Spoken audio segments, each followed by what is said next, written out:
Hello class, welcome back to StudyWave Academy and welcome back to StudyWave Academy where education is without limits. Welcome back to our English class and let's continue looking at the speech sounds. So right now I will move to what we are purposely talking about, and that is comprehension. So I've told you what comprehension is, and I've told you it's the ability to understand, interpret and make meaning out of the written, spoken or visual information you have. Okay, you understand it and make meaning out of that. Then I've looked at the various aspects of speech, and the first aspect was reading comprehension. Then I moved to critical thinking, then moved to vocabulary development, and then understanding text structures. Okay, so I was basically talking about understanding best the text structure. When you're reading, you have to understand what kind of text you're reading. Are you reading an essay? Are you reading an excerpt? Are you reading an article?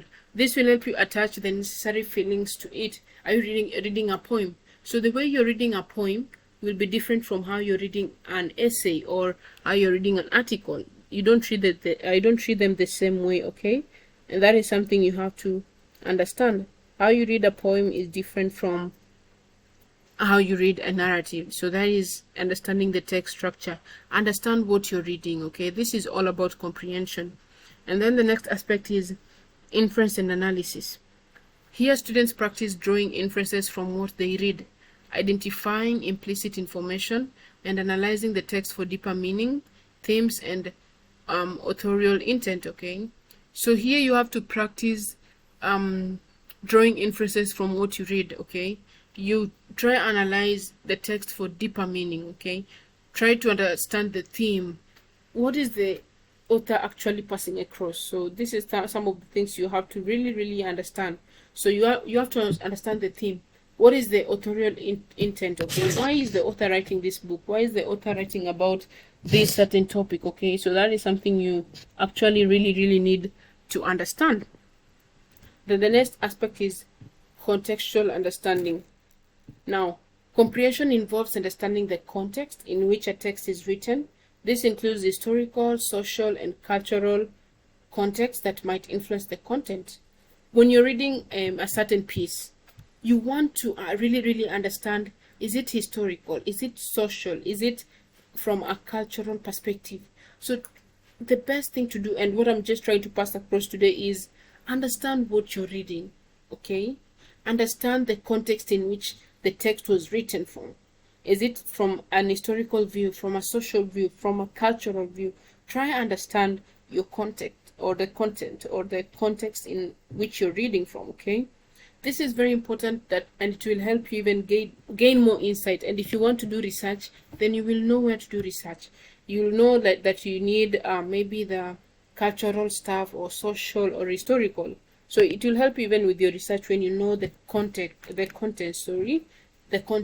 You understand the contextual meaning of the thing you're reading. Okay, so that is very important. Don't forget about that. You have to know if you're reading a historical piece, if you're reading a social piece, if you're reading a cultural piece. It's very essential for you to understand that. Now the next aspect is questioning and summarizing.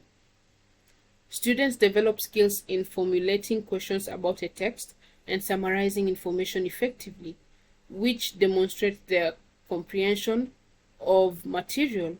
So as you read, you have to develop a skill of formulating questions about the text. If you read a text and you fail to answer yourself questions, one, it might mean you didn't understand anything, or maybe you understood well. But the best thing to do is always have questions. Try ask yourself questions. What is the reason this character did this? Or what is the reason, or what is the outcome, or what will happen? Try formulate questions, okay? And then create a summary, just to make sure you understand the topic or you understand what you've read. It's it's good sometimes to come up with a summary. Like just give a summary view of what you've read and how you've understood it, okay? So that is an important aspect in comprehension. Don't forget that. Then we have last aspect here I will talk about is listening comprehension. So here we we must understand listening to exercises, okay, or listening to people talk. Here we practice understanding spoken language, identifying the key information and drawing conclusions from what they or you students hear, okay. So if someone was giving out a speech, or someone was talking about a specific topic, you have to lend a listening ear. That means not just being static and listening, or just facing the person who is talking without moving or anything, but it means being an active listener. And that means identifying the key information, trying to understand what the person is really talking about and avoid misunderstanding the person, and then drawing clear conclusions from what you hear, okay. That is listening. So just to conclude on comprehension, we have to understand that comprehension involves a multi-phased skill set, or a multi-phased skill set that encompasses the ability to understand, analyze, and interpret a variety of texts and information, both in written and spoken form.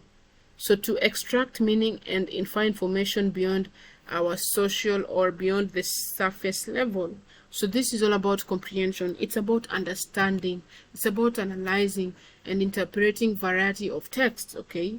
So I will just go back and look at the various aspects again, just mention them to make sure you understand better. So we talked about the reading comprehension, we've talked about the critical thinking, the vocabulary development, understanding text structures, inference and analysis, contextual understanding, questioning and summarizing, listening comprehension, and I lastly gave you a conclusion on what comprehensions are. So I hope this comes in handy as you understand what is expected for you when you're reading a comprehension, okay. So now I will move to the next part, or the next phase, which is very important, and that is vocabulary development. Now this is a very common topic that I've talked about, and the vocabulary development. And basically, if I talk about vocabulary development, as your English teacher, you've seen most of the time I'm making sure that you have this vocabulary corner where I want you to jot down any word you hear me say or we talk about in class and you don't know their meaning. You jot them down and try to research on it. So right now, try find the meaning of what vocabulary. When I say the vocabulary development, what do I mean?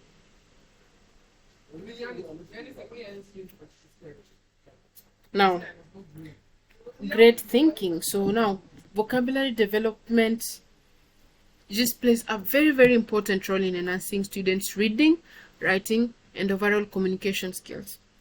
It involves expanding one's knowledge and understanding of words and their meaning. That's just what it is. Vocabulary development is all about understanding a word and its meaning.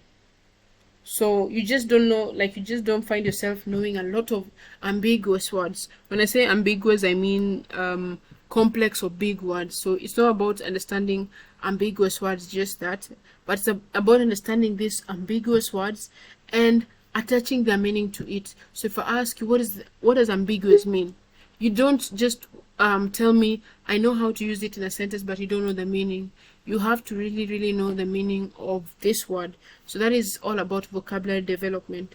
And with good vocabulary, we are able to enhance our reading, writing, and overall our communication skills. So this is all about vocabulary development and all that it entails, okay?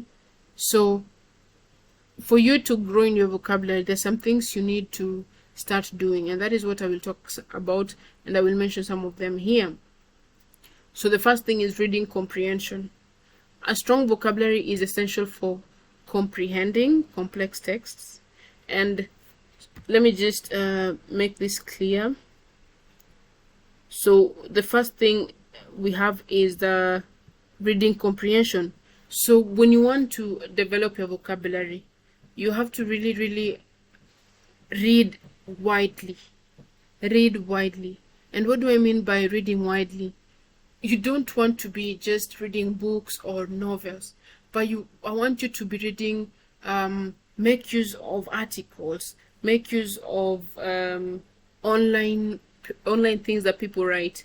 Use all this to read, and as you read, you'll develop your vocabulary and get to learn about other vocabularies. Okay, so be a person who reads from a wide text. Okay, then the next one is writing proficiency.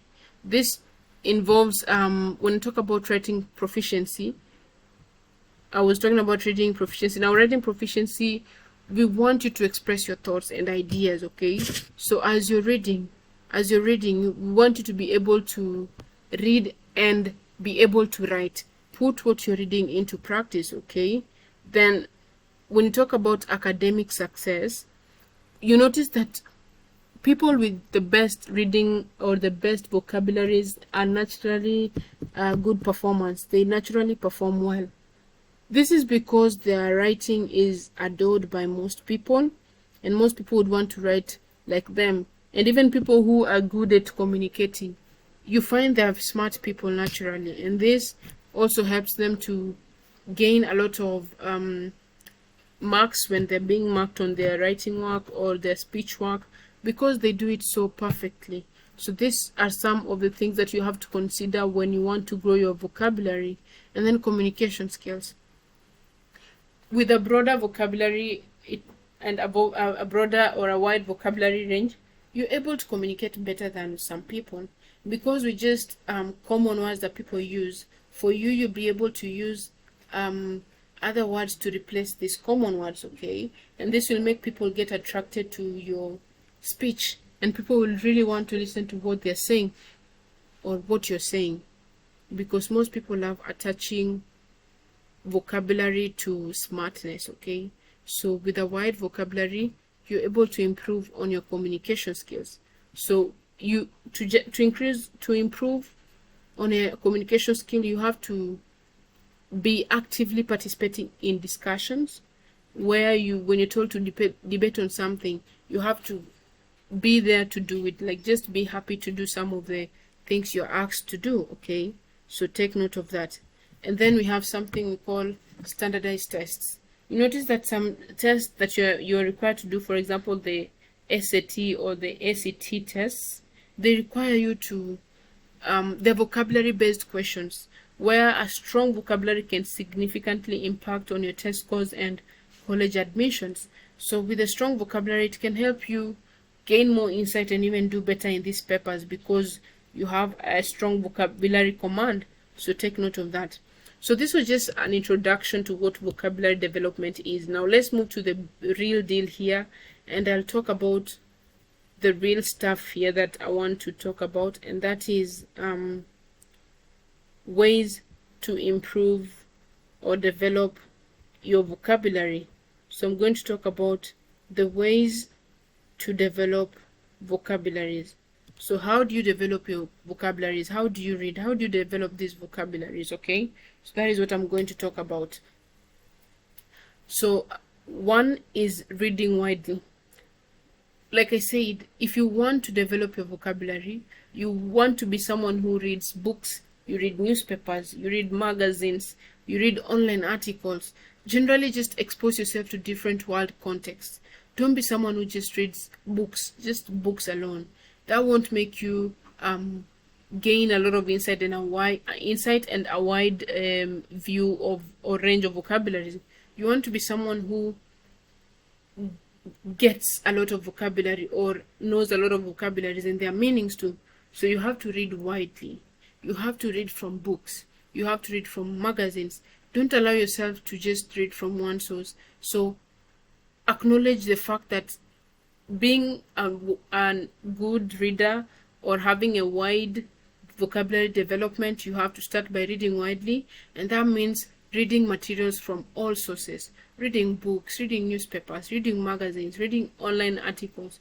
You find that different authors have different vocabularies, different writers have different language command, and as you learn different authors, then you're able to get to widen your vocabulary understanding.